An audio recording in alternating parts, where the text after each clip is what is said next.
Riri thirikari ihitite kuhurana na ciiko cia wuici wa mahiu iria ikoretwo igithii na mbere kaunti-ini cia North Rift na gucungiriria ikuũ nyingi. Ito ici cia wuici ni itharikire itura ria Antubetwe Kiongo gicigo-ini kia Igembe ya Rũgongo, kuria mahurite rithathi na kuraga uria wari MCA wa gicigo giki George Kairunga.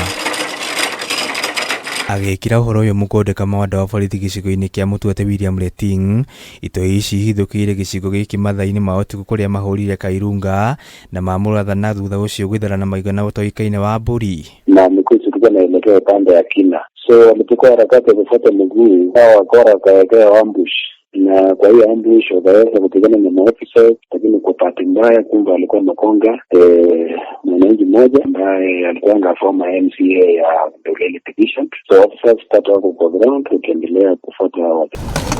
Nakuo kaunti-ini ya Garissa gicigo-ini kia Nano, maabitha borithi ni maikirie ngono andu ana magikuirwo ni itoi cia wuici wa mahiu. Ekuirwo acio maikirio ngono hindi ya mungururio uria utabanitio ni maabitha borithi a wathani wa matura, unyitaniri na maabitha a kurangira mihaka, kuria micinga ina rithathi 543 tuhiu ndu umwe na thimu inyitikanire. They managed to spot a probox vehicle which had 4 occupants. On further interrogation,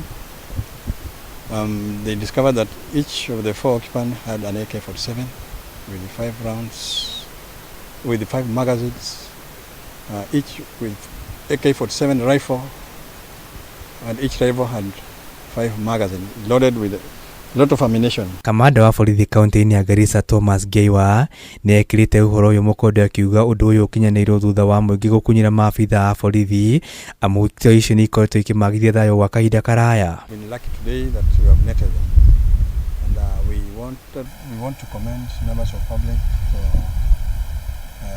volunteering the information which led to the recovery of what you have seen here. Nakuo mwena wa Lakeview Estate gicigo-ini kia ubunge kia Naivasha, aikari no mbu ya kunyamario ni aici aria marabunja nyumba ciao muthenya riria mari mawira-ini na gukua indo cia nyumba hamwe na maratathi mao ma bata. Watu wameingia, wamepora mali yetu, wakachukua ma TV, wakachukua computers, wakachukua shoes, assorted clothing and several other items that we have not yet identified. And they did a lot of damage to the house. Nasikia manyumba imevujwa, na sasa hata ile kitu ya kuchagaza sana ni kwamba inaonekana hata mchana ndio wanapendelea sana, kwa sababu nyumba nyingi hivi karibuni zimevujwa wakati wa mchana. Sisi tungeomba serikali itupee security, ndio hata mtu akiwacha nyumba yake, boma yake, akienda kufanya kazi, ndio akirudi hakuna kitu kama hii na hasara ya kila siku. Aikari aya moigite mikoro ino irahobaniria micii yao mathaa-ini ma muthenya riria andu mari mawira-ini, riu makiuria maabitha borithi mwena uyu kugacirithia ugitiri na njira ya kugacirithia miringo mathaa-ini ma muthenya. Handu-ini ha Kameme TV, njitagwo Kinuthia kia Mbuthi wa Njoroge.